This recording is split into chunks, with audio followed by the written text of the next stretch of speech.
submeter o nosso temperamento, o nosso jeito de ser, quem somos, aos pés da cruz. Não tem temperamento melhor ou pior, na verdade tem um que é o perfeito, que é o de Jesus, e ele é o nosso modelo. Então a gente precisa olhar para ele. Então tem muitas pessoas se apoiando em temperamento, eu sou assim, eu nasci assim, né? É o meu jeito de ser, você vai ter que entender, não. A gente precisa olhar para a cruz, olhar para Jesus e nortear os nossos comportamentos a partir de quem Jesus é, daquilo que a Bíblia diz que nós precisamos ser. Então existem os temperamentos que são mais impacientes, intolerantes, né? A gente costuma chamar alguns não tratados de tolerância zero, são aquelas pessoas mais, né? Tudo quer no tempo e na hora, empurra todo mundo, é muito direto e objetivo na forma de falar, e para elas está tudo bem, só que para o outro que tem um outro temperamento, às vezes se torna agressivo, soa de forma agressiva, invasiva. Então a gente precisa aprender a desenvolver nessa percepção e trabalhar comportamentos para que a gente se pareça mais com Jesus, para que a gente consiga transitar nos ambientes familiar, profissional, ministerial. Olá, tudo bem com você? Tudo bem com a sua família? Pastor Josué Gonçalves aqui para mais um podcast Amo Família. Como é bom estar sempre aqui com vocês, compartilhando assuntos que agregam valor e nos ajudam a melhorar nos nossos relacionamentos. É claro que nós precisamos nos relacionar bem com Deus para nos relacionar bem com as pessoas. É o formato da cruz, não é? Nós temos que se relacionar bem verticalmente para se relacionar melhor ainda na horizontal. Não tem como você querer estar bem com as pessoas se você não consegue estar bem com Deus. É o meu relacionamento com Deus que determina a minha qualidade da relação com as pessoas. E essa é a nossa intenção aqui, sempre ajudar vocês com orientações para que juntos nós possamos crescer na qualidade dos nossos relacionamentos interpessoais. Bom, dá o seu like, se inscreva no canal e compartilhe esse vídeo com o máximo de pessoas que você puder. Nosso canal está crescendo e você pode contribuir para que a gente cresça ainda mais, para que nossa mensagem alcance mais pessoas ainda. E hoje nós estamos recebendo aqui duas pessoas queridas que trabalham no ministério, que carregam uma mensagem nessa área comportamental. Então, nosso papo hoje vai ser muito interessante. Vamos para o nosso podcast de hoje.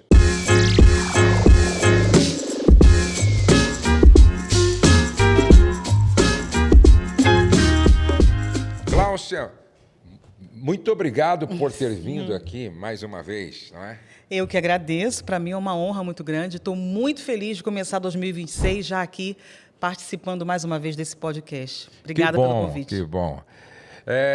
Deus abençoe você, Bispo Cosme, mais uma vez juntos aqui para nós conversarmos desses assuntos tão importantes, tão necessários, não é? Isso aí. Bom, a Gláucia, você é formada em administração de empresa? Exatamente, essa é a minha formação acadêmica, né? Mas tenho vários cursos na área do desenvolvimento humano. Isso. E também de psicanálise. Isso.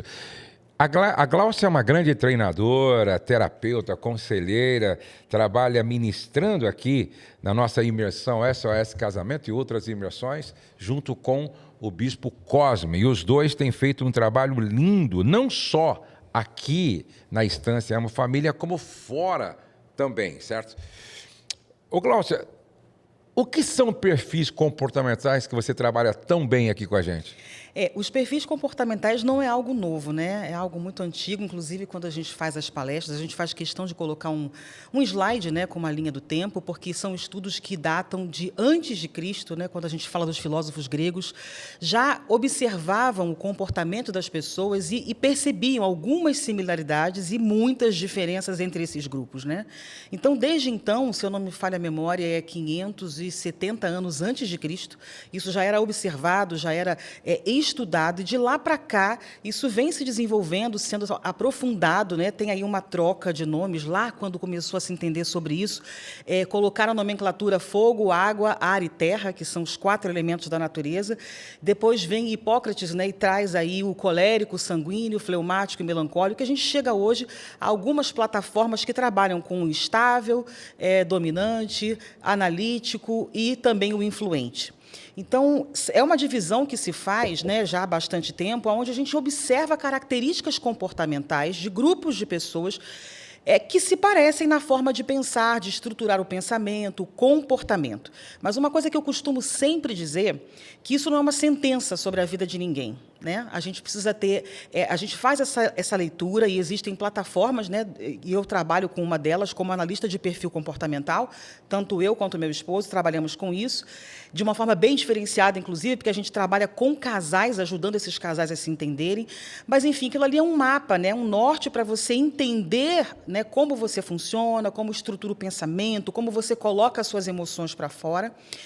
E para você entender seus pontos positivos e, principalmente, os seus pontos de melhoria. Porque não tem perfil comportamental bom, excelente e nem tão ruim. Existem pessoas que desconhecem o assunto, que não têm o temperamento tratado, né? E antes mesmo de tratar dentro de uma terapia comportamental, eu penso que nós, cristãos, deveríamos aprender a submeter. Na verdade, esse é o caminho da cruz, de novo, né, que todos nós precisamos seguir. Submeter o nosso temperamento, o nosso jeito de ser, quem somos, aos pés da cruz. Não tem temperamento melhor ou pior. Na verdade, tem um que é o perfeito, que é o de Jesus, e ele é o nosso modelo. Então, a gente precisa olhar para ele. Então, tem muitas pessoas se apoiando em temperamento. Eu sou assim. Eu nasci assim. Né? É o meu jeito de ser. Você vai ter que entender. Não. Né, a gente precisa olhar para a cruz, olhar para Jesus e nortear os nossos comportamentos a partir de quem Jesus é, daquilo que a Bíblia diz que nós precisamos ser.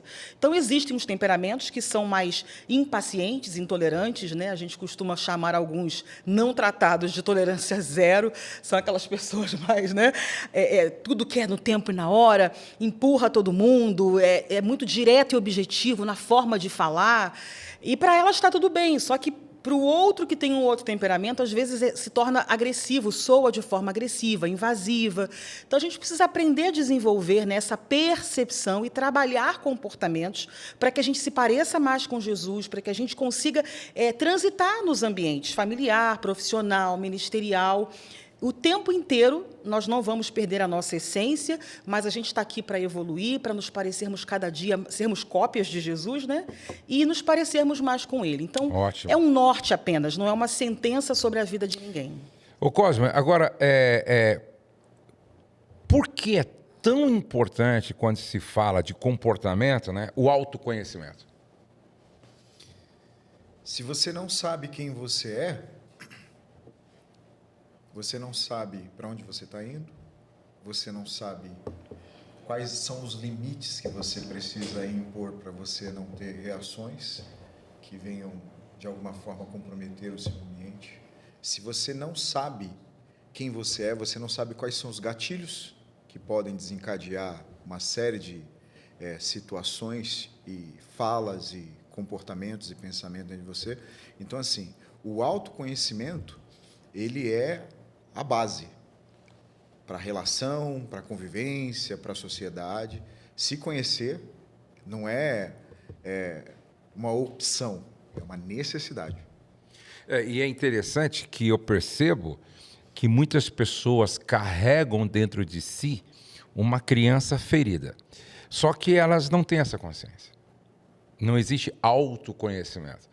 Por isso que eu acho que é fundamental que eu me conheça, não é? Conheça a minha própria história, os meus traumas, né? As minhas decepções, as minhas frustrações, desde a infância, para que eu possa até entender o adulto que sou. É interessante que o T.D. Jakes disse no seu livro A Dama, Seu Amado, Seu Senhor, acho que foi o Homem Sem Amar, não me lembro.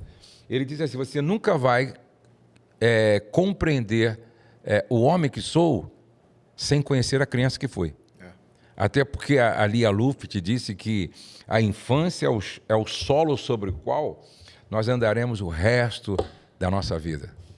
Isso é muito interessante. Nesse sentido, eu costumo dizer para meus pacientes uma coisa. A maneira como você sente uma coisa, ela é única. Ela é enraizada lá na sua infância. Uhum. Quando a gente sente raiva aqui, a gente sente as pulsões de toda a raiva da nossa vida. De maneira que, às vezes, você está sentindo algo hoje que não tem a ver com agora. Exatamente. Exatamente. Tem a ver com aquilo que você viveu lá atrás que você não resolveu. Que você não resolveu. Eu tenho até uma história bem recente, né? Eu estava vindo para cá conversando com uma pessoa e tomei conhecimento de uma história. Essa pessoa tinha um casamento, era o segundo casamento dela e do marido também. Do primeiro casamento, havia um filho que já estava na fase adulta quando ela se separou do pai desse menino. Ela é a madrasta, né? Acho que aos quase 30 anos de idade, 20 e poucos anos de idade, quando ele sabe da separação, quando ele vê a irmã mais nova sofrendo, a irmã só por parte de pai, sofrendo tudo que ele sofreu na infância, ele desenvolve ali uma série de sintomas, quase diagnosticado com uma doença, enfim, incurável, ficou com um lado do corpo todo paralisado, e aí foi para a psicóloga e ele identificou que ele estava trazendo realmente todo o histórico do menino que ele foi um dia, quando o pai se separou e ele ficou sozinho.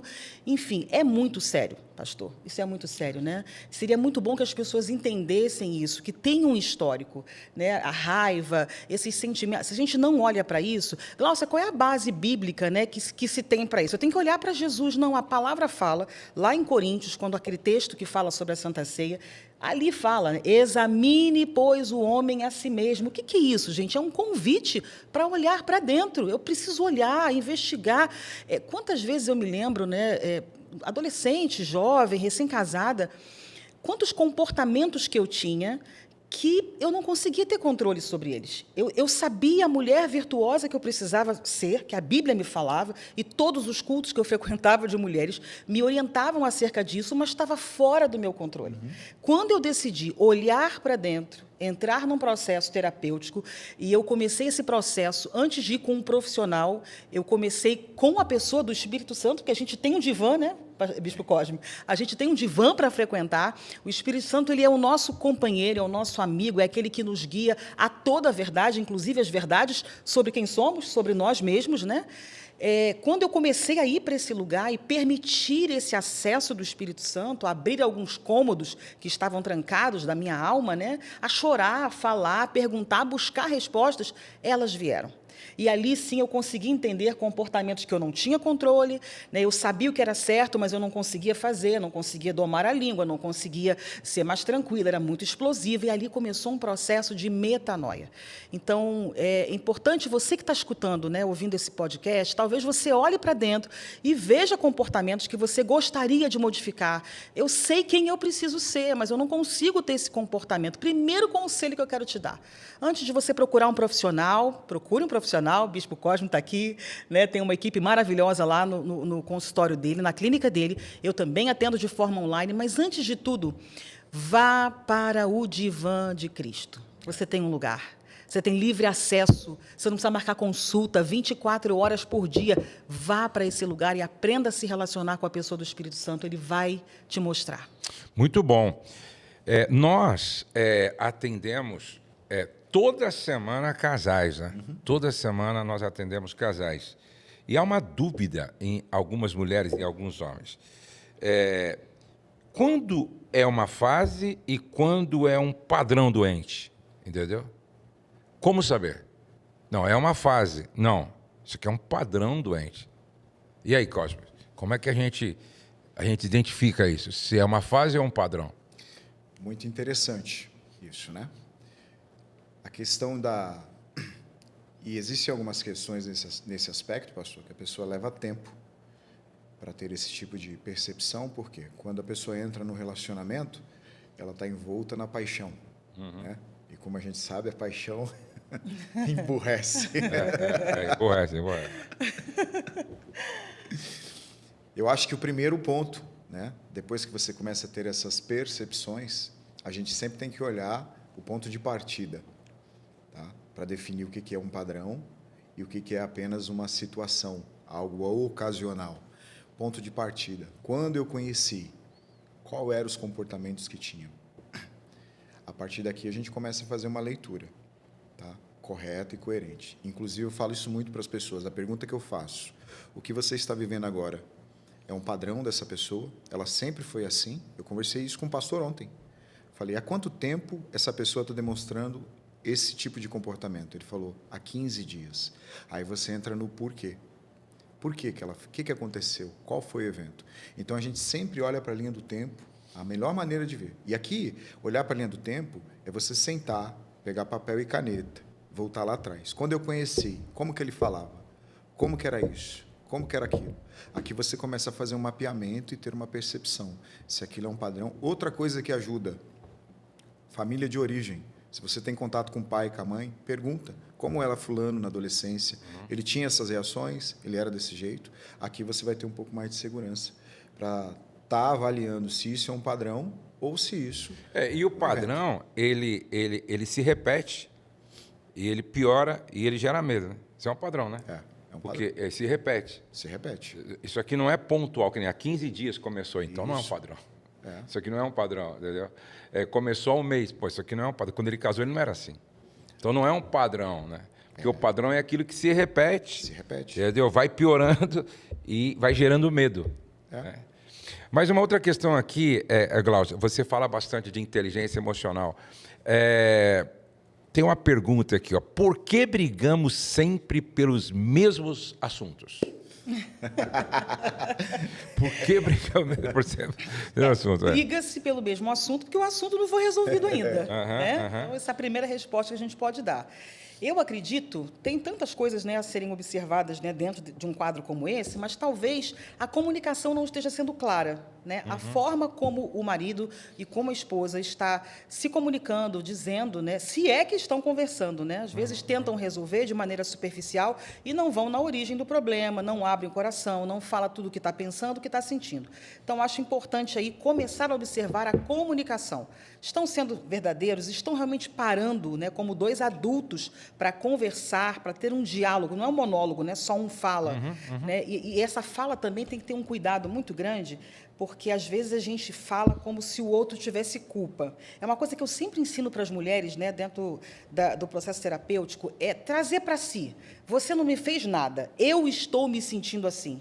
Eu acho que, quando a pessoa traz para si a responsabilidade de como ela se sente, a ficha vai cair para o outro se foi ele que provocou aquilo ou não. Né? Eu acho que já desarma muito, né, a outra pessoa dessa defesa, porque a defesa é algo instintivo, né, Bispo? De todo ser humano, é algo instintivo. Então, você está acusando, a pessoa não vai parar para pensar, ela vai parar para pensar para se defender.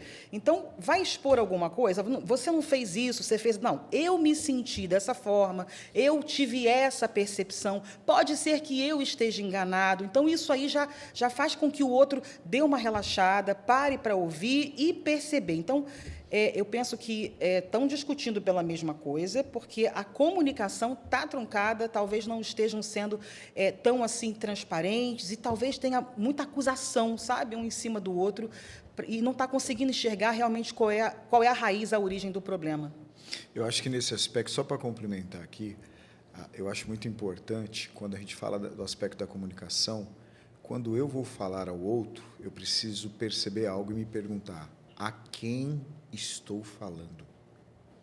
Porque, às vezes, eu estou falando ao outro como se estivesse falando ao meu filho, ou como se estivesse falando ao meu empregado, ao colaborador, a qualquer uma pessoa. Nesse ponto aqui, se você avalia bem a quem estou falando, você vai entrar nesse ambiente de conversa tratando o outro, colocando o outro no lugar que é devido dele. Quando o outro se sente que ele está no lugar que é devido dele, aqui as coisas já melhoram. E eu também acho que, às vezes, não é o assunto em si. É o que você falou. São pendências não resolvidas lá atrás. Isso aí. Porque, por exemplo, se você não resolve aquilo que ficou pendente lá atrás, você vai continuar discutindo e achando que é o assunto aqui. E, na verdade, não é o assunto aqui. Você tem que voltar lá e resolver aquilo que está aberto ainda. Aquilo que não foi curado, não foi tratado, não foi resolvido. Você está entendendo? Então, às vezes, aqui é apenas, eu diria, que o sintoma que tem uma causa. Enquanto nós não resolver isso aqui, a gente vai continuar brigando por causa dessas mesmas coisas aqui. Eu tenho uma história recente, né, do último SOS, de um atendimento que nós fizemos, um casal com 5 anos de casado. Casal lindo, casalzinho de filhos, de 2 e 3 anos, e... Veja bem, 5 anos de casamento. E ela trazia uma dor que a sogra chegou atrasada na festa do casamento. teve que atrasar a cerimônia, e aquilo era uma dor para ela. Mas qual era a dor? Não foi o atraso da sogra.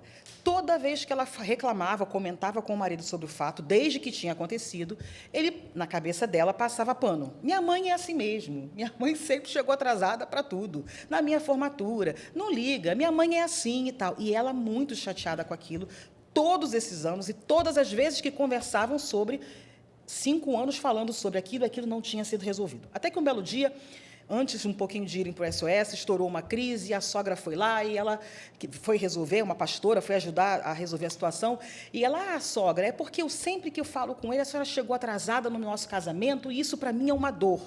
Aí a sogra se desculpou, puxa, eu não sabia e tal, só que continuou a mesma dor dela. Qual era o problema? Não era o atraso da sogra, era que aquele marido não estava validando a dor da esposa. Então, ali ficou muito claro, ela só precisava que o marido dissesse: poxa, meu amor, é verdade, a minha mãe não fez legal, eu sei que te chateou, também fiquei triste, você tem razão.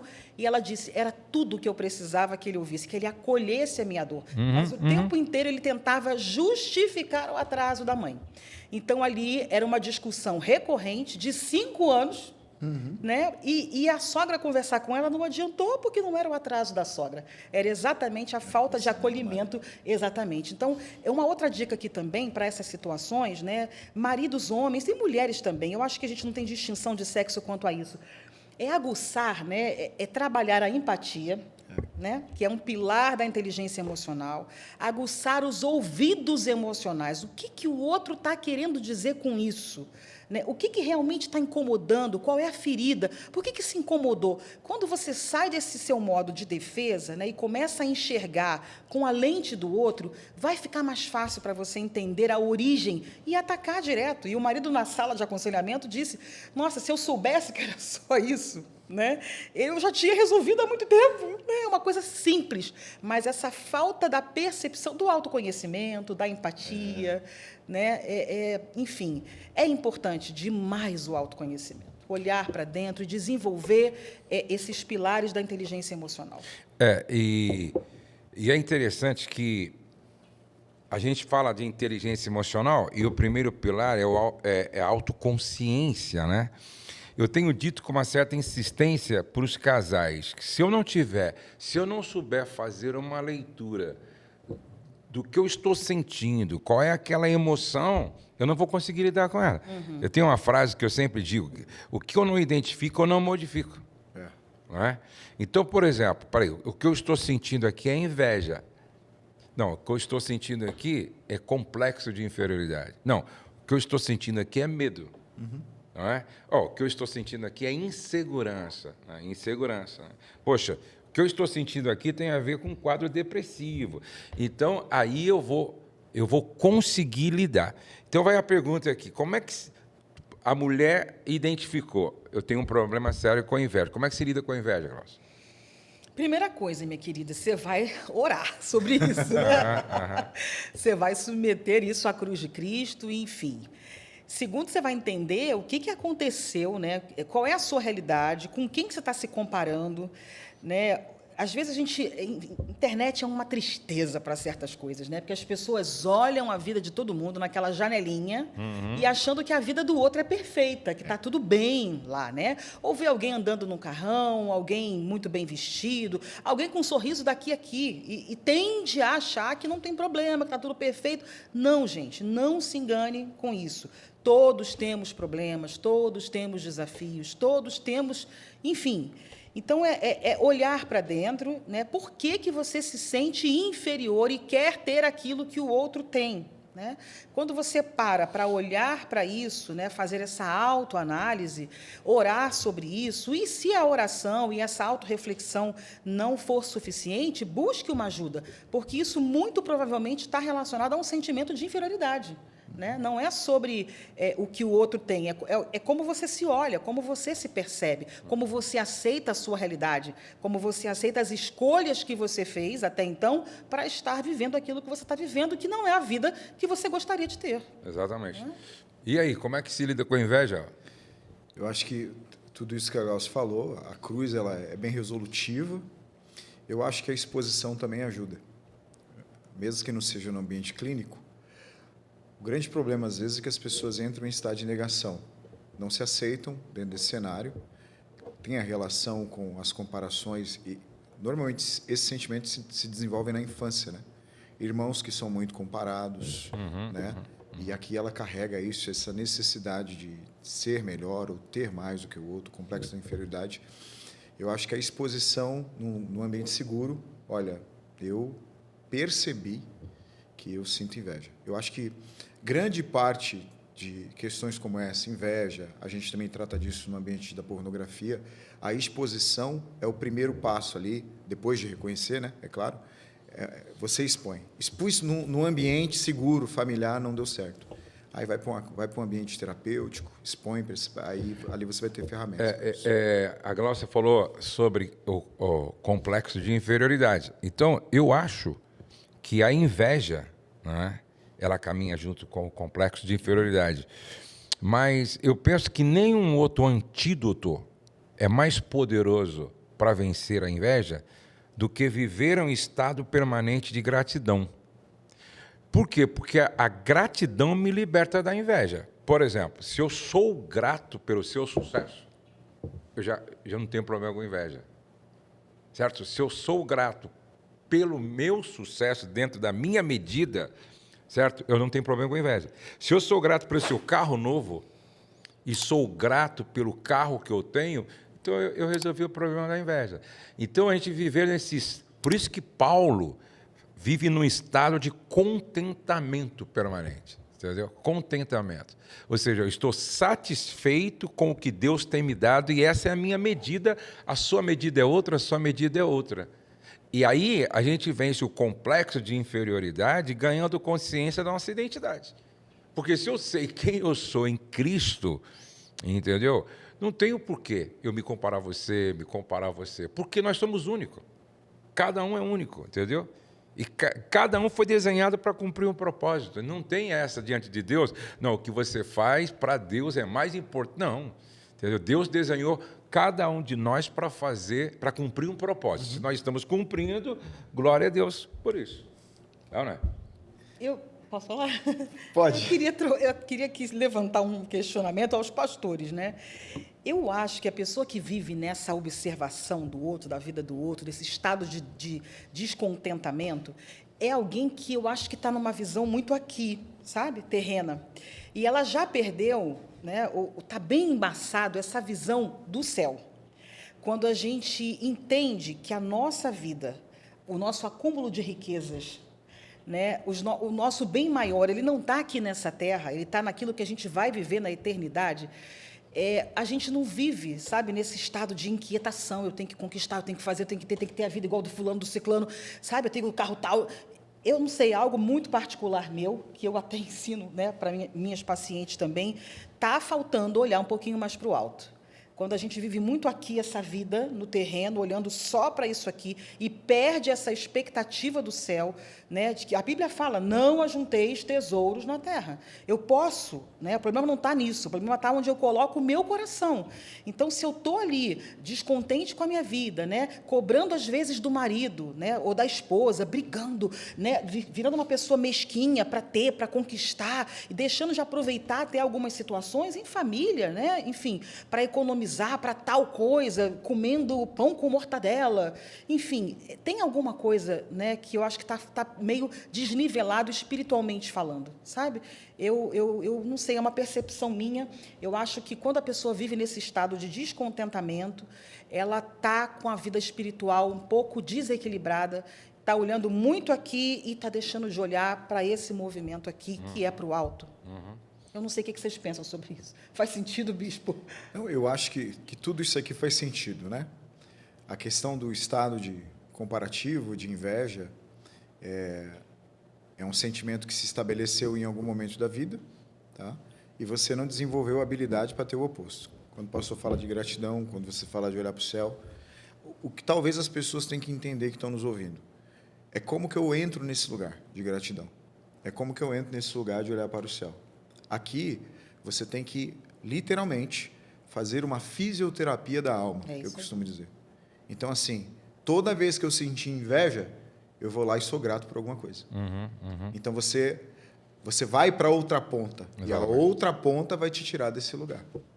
Exatamente. Isso não... Porque a gente tem que tomar cuidado, porque existe uma linha tênue entre uma coisa e outra. Por exemplo, você, com o seu sucesso, deve me inspirar. Uhum. Então, eu devo olhar para você, certo? E, peraí, ele estava aqui e foi estratégico, trabalhou e tal, chegou aqui. Pô, então eu posso chegar também. Entendeu? Eu posso chegar também. Então, não é inveja, aí é inspiração. Sim. Você me inspira. É diferente de inveja. Muito diferente. Porque a inveja é eu sentir tristeza pelo seu sucesso e torcer para que você quebre no meio do caminho. Entendeu? Ou então eu quero ter o que você tem e quero que você perca o que você conquistou. Isso é inveja, isso é maligno. Tem um aspecto da inveja. A inveja não te move. Sim. Ela te mantém parado. Exatamente. Quando é inspiração ou referência, você está em movimento. Exatamente. Está em movimento. Parado e envenenado, né? Parado e envenenado. Envenenado. Entendeu? Então, não pode... quer dizer que eu não... Não, você pode olhar, admirar e se inspirar. Inspirar é trazer para dentro, né? Você pode se inspirar. Agora, inveja é quando você vai para casa depois de ouvir a notícia que o seu amigo venceu.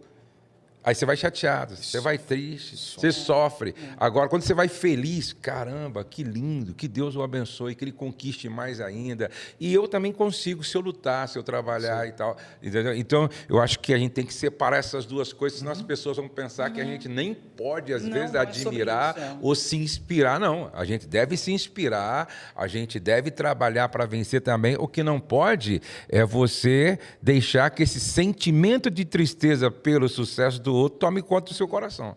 A Bíblia chama isso de podridão nos ossos. Agora, esse antídoto, né, essa fisioterapia da alma, né, que o Bispo Cosme trouxe aqui, eu adorei o nome, vou usar, ela é fantástica. Sentiu inveja, percebeu isso na hora, abençoe a pessoa. Ore pela pessoa. Está com raiva de alguém, quer estrangular alguém, na hora você faz o exercício contrário. Né? Começou a falar alguma coisa, a falar mal de alguém, a criticar alguém. Gente, isso é exercício prático. Para você que está aqui ouvindo a gente, lutando aí, né, com algumas coisas relacionadas a isso, comportamento, faça isso. Eu já fiz isso em alguns momentos da minha vida e sempre que preciso recorro a isso. Olhei para alguém, estou ali com uma certa... um ranço, né, como a gente fala aqui em São Paulo.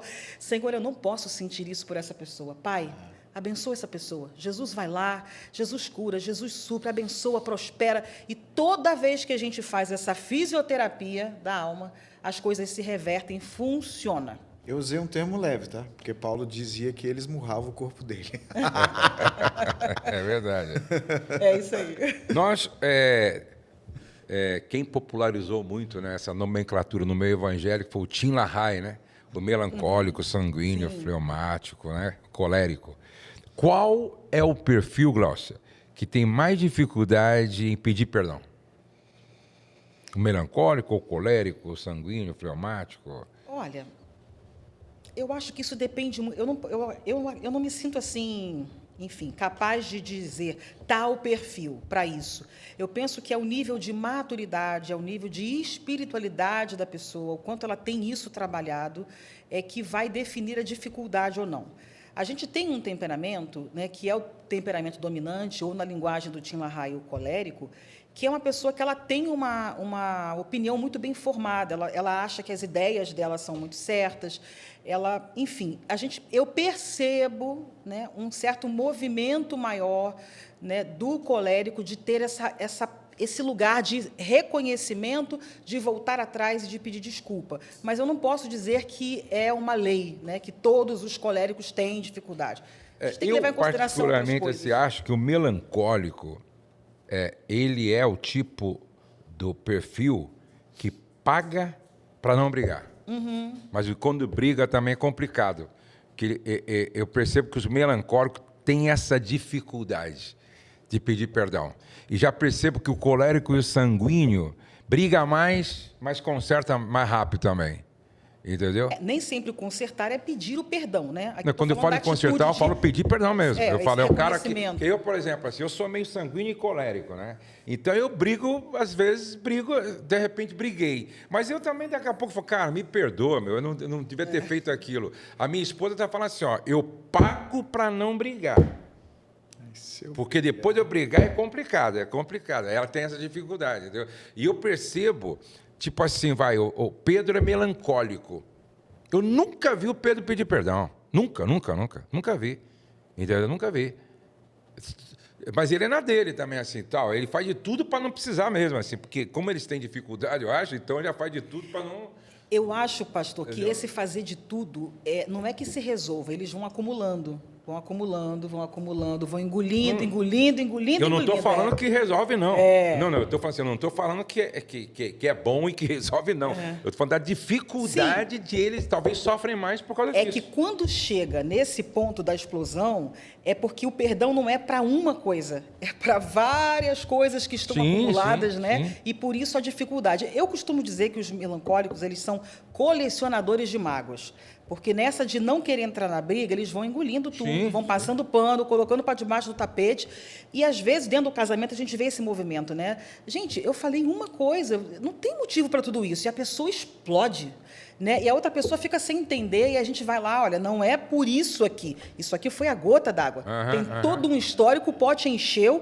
E daí eu acredito que a dificuldade maior de perdoar não é por um fato, é porque tem um acúmulo, são muitas coisas e eles guardam mesmo. O que você pensa sobre isso?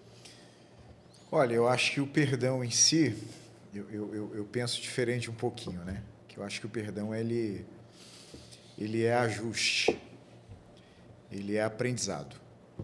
Ele vem de uma construção de toda a vida. Tem a ver com autoconhecimento e tem a ver com o quanto se conhece o outro. Eu conheço pessoas que, na linguagem dos temperamentos, que são melancólicas e perdoam, e são coléricas e também perdoam. E conheço gente que não perdoa de jeito nenhum, seja colérico, melancólico, que não perdoa. Eu acho que o perdão, ele tem muito mais a ver com uma estrutura que é construída. Mas aqui eu acho que é mais a questão do pedir perdão. Do pedir, de procurar o outro. Exatamente, é nesse sentido que eu falo, entendeu? Eu acho que... de chegar e falar, cara, errei, me perdoa, para a mulher, para o homem, me reconhecer, perdoa. Reconhecer, né? Entendeu? Então, porque o liberar perdão pode ser silencioso, não necessariamente uma manifestação. Se a gente for olhar nesse viés, entendeu? Eu acredito que, nesse caso, o colérico e o sanguíneo, tá? ou o dominante, né? E o influente, eles têm mais essa facilidade.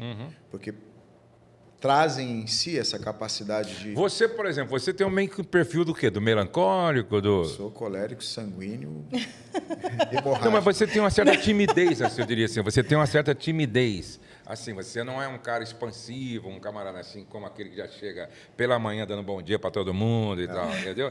Nesse sentido, se você tem essa facilidade de pedir o perdão, de chegar e falar, cara, tal... Eu aprendi isso, tive que aprender isso. Mas não era natural, né? Foi a fisioterapia que eu tive que fazer. Esmurrar, né? Eu tive que fazer isso, porque não era, não. Dificuldade enorme. Hoje em dia já está saindo com mais facilidade, afinal de contas. É nesse sentido que eu falo. Às vezes o temperamento... é o que eu falo, tem pessoa que nem crente é.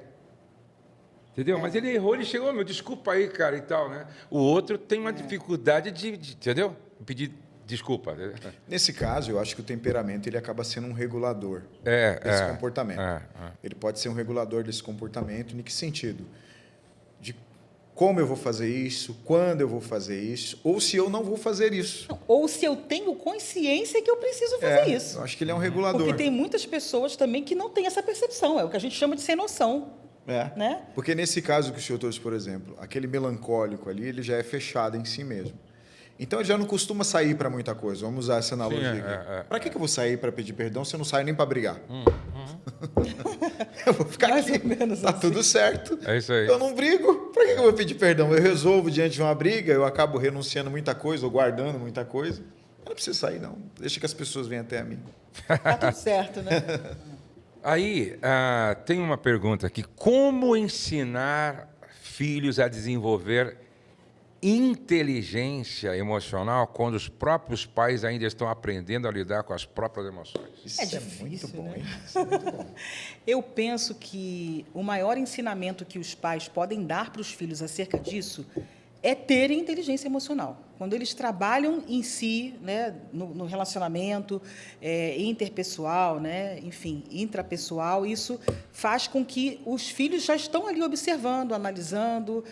Filhos são esponja. Né, uma esponjinha. Às vezes você acha que eles não estão percebendo, mas eles estão notando, estão percebendo como você reage com uma fechada no trânsito, como você reage dentro de uma festa que surgiu algum assunto, alguma discussão mais acalorada, como você reage diante de uma coisa que o marido chegou com as compras, colocou no lugar errado, né? A mãe briga, a mãe grita, o pai fala, reclama.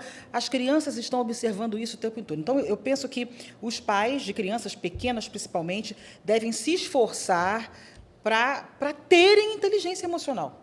Né? Olha para dentro, se preocupa consigo em melhorar essa relação, né, com o marido, com quem está à volta, com os adultos, e com as crianças isso vai acabar refletindo, e os filhos estão observando e vão seguir esse padrão. Não adianta querer desenvolver inteligência emocional nos filhos se o modelo que tem em casa, se os pais estão na contramão disso. Inclusive, até eu ouvi um pastor falando e depois passei a prestar mais atenção nisso. Ele falou assim, a melhor ou pior sala de aula para educar os filhos é o banco de trás do carro. Falei, caramba, é verdade. Às vezes, nós não nos damos conta do quanto nós estamos deformando ou transformando os nossos filhos no banco de trás do carro, entendeu? Aí eu digo, olha, às vezes os filhos passam a ter uma certa resistência com a igreja de tanto ouvir os pais na frente falando mal da igreja. Às vezes os filhos têm uma certa resistência com a família de origem do pai, de tanto ver a mãe falando mal da família do pai. E aí eu comecei a prestar mais atenção do quanto nós, às vezes, erramos no carro. Eu vou dar um alerta aqui clínico, tá? Tem um paciente jovem que ele entrou em colapso, porque ele passou 15 anos da vida sem ver os pais terem uma discussão. Aparentemente, quando se resolve todos os conflitos longe dos olhares das crianças, parece bom, mas você não desenvolve repertório nela. As crianças precisam, dentro de um ambiente seguro, presenciar alguns conflitos dos pais, inclusive as resoluções também, porque o repertório que ela tem sai dali. Às vezes tudo se leva para um outro ambiente, o que a criança cresce? No caso desse menino, os pais estão para se divorciar. Então ele foi pego de surpresa, ele nunca viu nada. Então a criança ela precisa oferecer a ela ambiente de frustração e resolução também, porque aqui ela aprende. Não estou falando pé de guerra, espancamento, mas existem alguns conflitos bem gerenciados que as crianças elas precisam perceber isso, que daqui nasce o repertório. Porque senão, depois, quando ele fica adulto, ele fica intolerante, totalmente intolerante a esse ambiente, de às vezes... Eu acho assim, aí nós temos que buscar um ponto de equilíbrio, né? Eu acredito que algumas discussões entre eu e a Rose sobre, vamos supor, se compra ou não, se vende ou não, se eu vou a essa festa ou não, algumas discussões, realmente, os nossos filhos precisam assistir para aprender também que a vida não é. Agora, existem discussões que me cheira, assim, falta de caráter. Sim. Falta de integridade. Isso não. Isso não. Então, eu acho que expor isso diante dos filhos não é um bom exemplo quando se fala de integridade. Você está me entendendo? Então, eu sou plenamente a favor de você não viver uma vida de faz de conta, que a vida, que não temos problema, não temos pontos de tensão. Não. Então, eu acho assim, eu acho que realmente é positivo quando eu permito que os meus filhos vejam a minha vulnerabilidade, a minha humanidade, as minhas dificuldades. Essa é a fala. Agora, não é permitido quando o casal falta de repente, com respeito com a família do outro, falta de respeito com o corpo de Cristo, que é a igreja, Sim. com a liderança da igreja. Então, acho que a gente tem que... Não, é só mesmo ter esse... Por isso que eu falo assim, alguns conflitos, eles precisam acontecer. Sim, claro, claro. De fato. Agora, a questão de você ensinar o seu filho a ter inteligência emocional, ela parte do que princípio? Se você é incoerente na sua vida, o seu filho ele vai crescer num ambiente de confusão. Sim, sim. Se você fala uma coisa e você pratica outra, Sim. você vai perder esse filho. Eu digo uma coisa assim, que os filhos, eles são reflexo da mentira que os pais escondem. Claro, existem crianças que têm transtorno e aqui é um outro aspecto, mas às vezes você observa uma criança e você vê aquele casalzinho justinho, alinhadinho, e aí você olha a criança, às vezes, hiperativa, respondona, traz um monte de coisa. Não estou dizendo que isso é regra, tá? Mas eu digo que, às vezes, a criança está refletindo aquilo que é o ambiente da vida dos pais, que está acontecendo, entendeu? Então, o princípio para você ensinar algo para o seu filho, como já foi dito aqui, você precisa primeiro se adestrar. Você precisa adestrar, porque eu uso essa palavra, porque, na verdade, a questão da inteligência emocional, ou como fala o Augusto Cury, o gerenciamento das emoções, ela tem muito a ver com o instinto. Se você não controla o instinto, você está vulnerável. E é importante dizer também, né, que a inteligência emocional, gente, não é uma pílula que você toma e você adquire ela, agora eu sou inteligente emocional. Claro que não. É um processo. É um exercício. É um Né? processo, É um diário. exercício diário, gradativo. Então, pode ser que tenha aqui alguém nos ouvindo nesse podcast que, em algum momento, está trabalhando comportamentos, né? Desenvolvendo essa inteligência emocional e espiritual também, e que você saiu da linha, gritou, falou mais alto, ofendeu a família, porque, sei lá, você cresceu num ambiente como esse, para você até então era algo normal. O que fazer diante de uma discussão perante os filhos, numa situação, como o pastor disse, faltando respeito? Você vai respirar fundo, reconhecer que você ultrapassou, que aquilo não foi legal. Dependendo da idade da criança, você chama a criança e você vai ter um diálogo com ela no nível que ela vai conseguir te entender. Se é 3 aninhos, se é 5, se é 8, se é 15. Olha, você escutou papai e mamãe conversando, papai falou isso, a mamãe falou aquilo, e, olha, a mamãe passou da medida. Né? É uma oportunidade, gente, família é escola. Né? É escola. Olha, a mamãe falou isso da sua avó, da sua tia, a mamãe não deveria ter falado, porque são pessoas assim, a mamãe ficou muito nervosa, a mamãe não conseguiu controlar as emoções. Você perdoa a mamãe e isso não é um exemplo.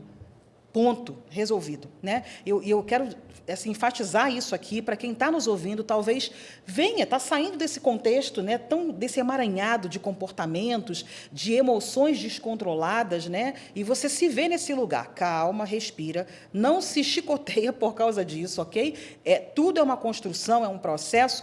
Eu hoje estou mais sábia do que eu estava ontem, anteontem, e quando eu comecei a entender isso.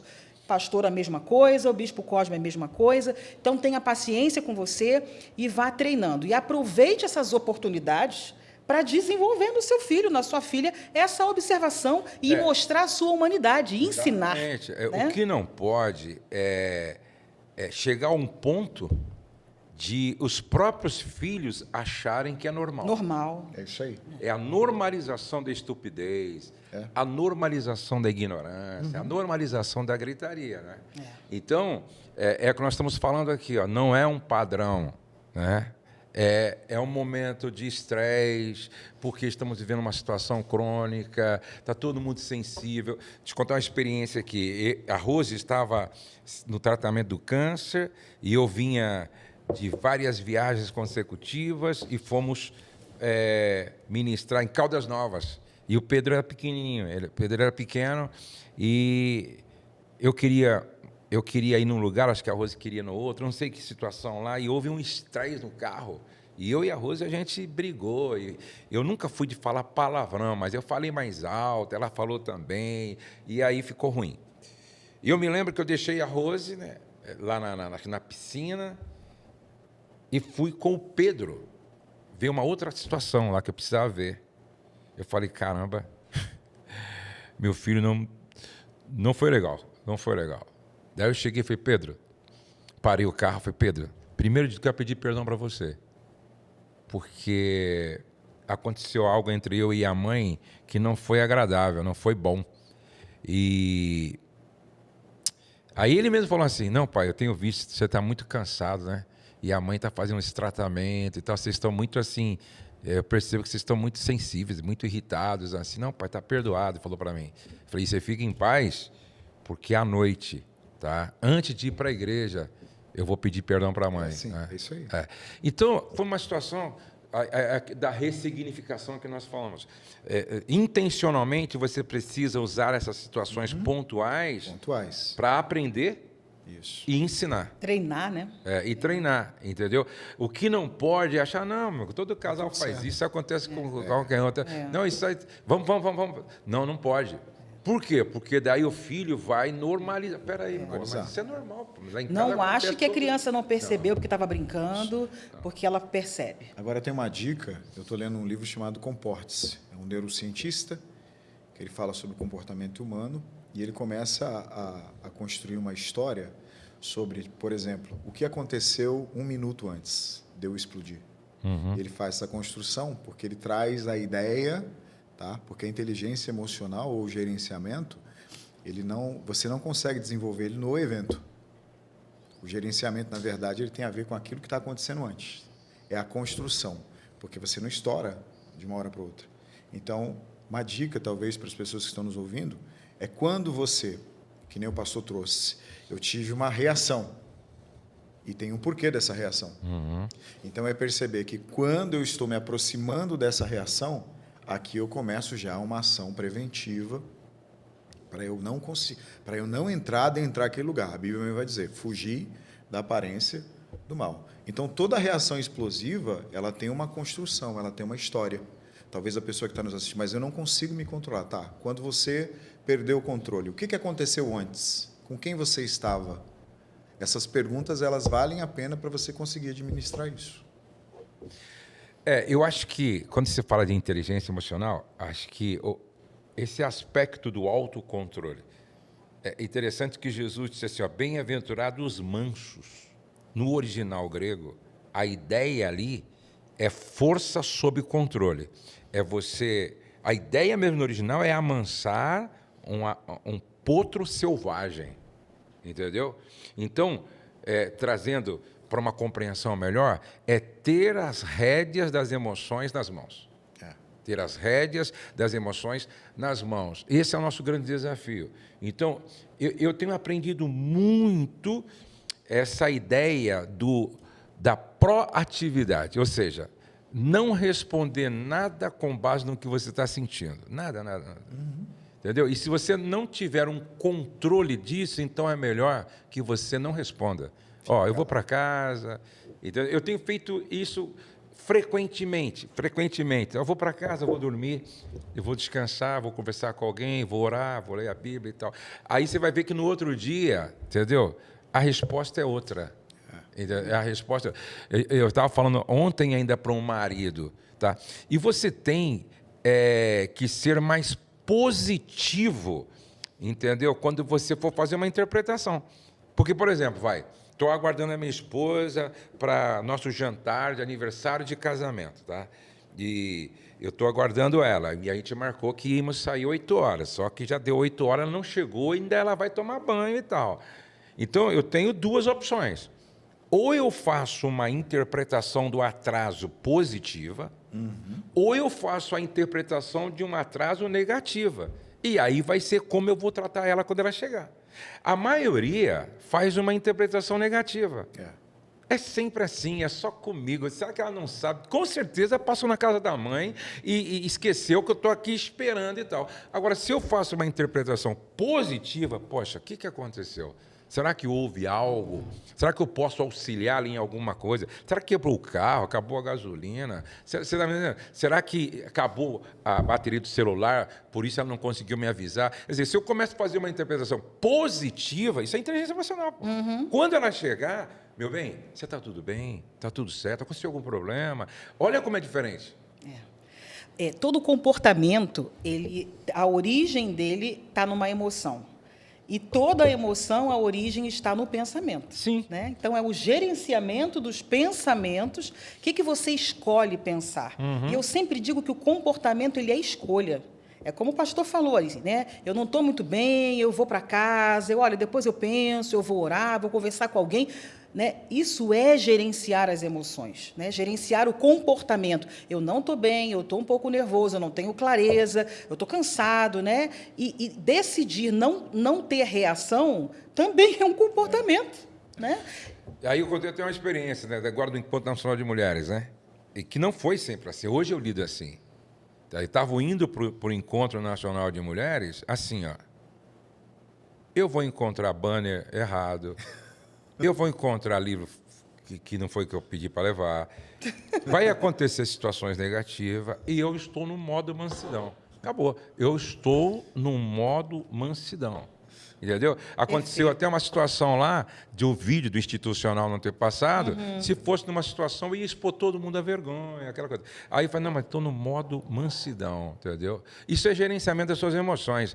Então, eu tenho ensinado muitos maridos a fazer assim, as esposas também. Entendeu? Porque se você entra nesse modo mansidão, você se coloca no lugar do outro, faz uma outra leitura. Até esse marido que eu estava aconselhando, né? Eu falei, cara, você agiu de uma maneira, certo, que você poderia até depois trocar uma ideia, mas você tem que fazer... essa é a conversa. Pô, hoje é 30 de dezembro. Tá? Eu sei que a minha esposa está me pedindo algo que, caramba, está me incomodando, me irritando, mas eu vou salvar o nosso 30 de dezembro, entendeu? Eu vou salvar o nosso final de ano, porque é maior do que ela está me pedindo, entendeu? O nosso tempo é maior, a nossa festa é maior, entendeu? A nossa qualidade, a nossa paz é maior do que... A maioria não faz essa conta, pelo contrário, não pensa no quanto vai ser perdido a partir de uma atitude errada, completamente equivocada, entendeu?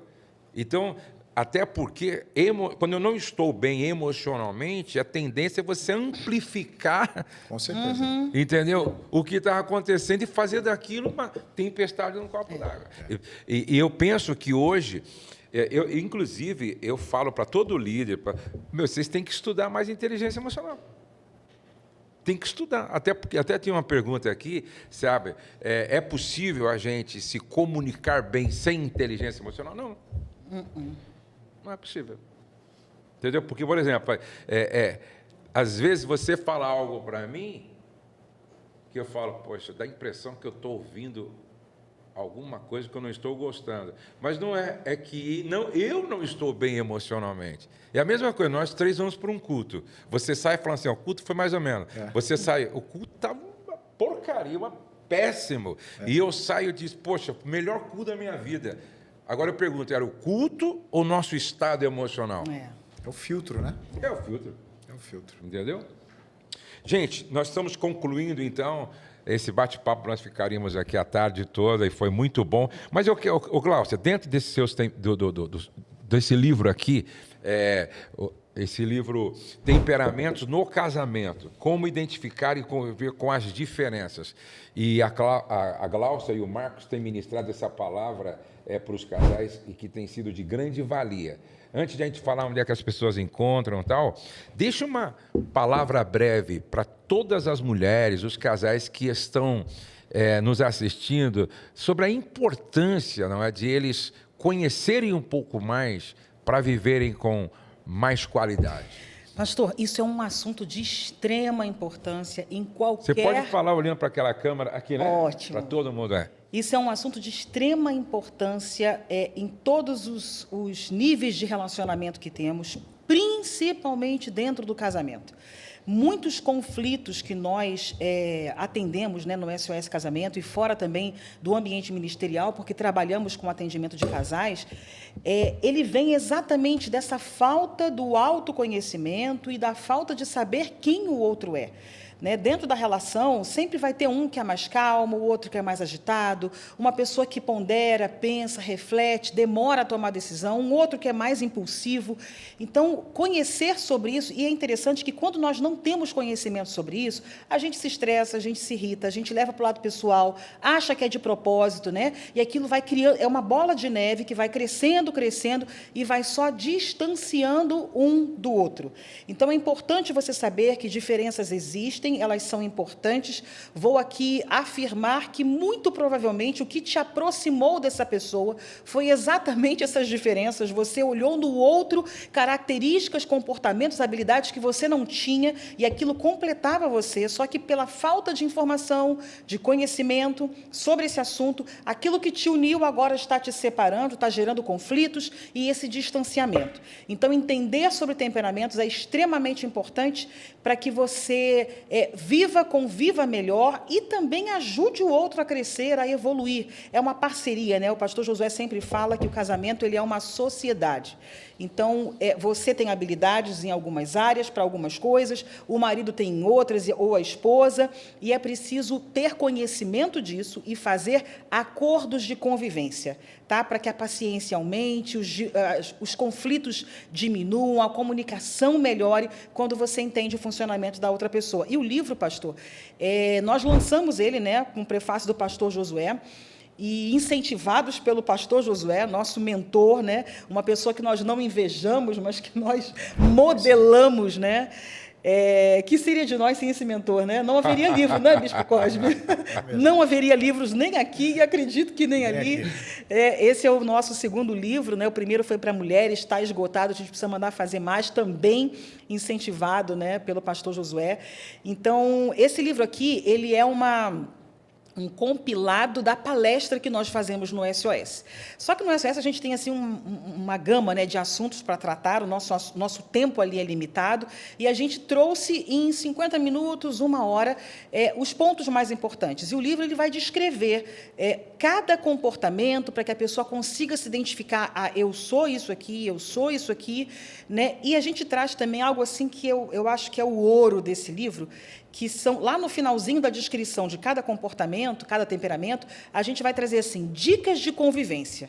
Então, a esposa vai identificar quem é o marido vai identificar quem é a esposa, e descobrir no livro como lidar com algumas coisas que a gente já sabe que te irrita, né? Então, são desafios que a gente tem, e o livro vai trazer essa clareza, né, para você que está aí com dificuldades. E é legal porque você consegue também perceber o temperamento dos filhos, já identificar desde pequenininho, né? Eu costumo dizer que uma criança que ela é colérica, com 3 aninhos, você já consegue identificar a que ela veio, porque ela quer mandar nos brinquedos, ela quer dar ordem na mãe, enfim. E é fácil de identificar, né? Isso já com a criança pequena, com a observação e conhecimento do assunto.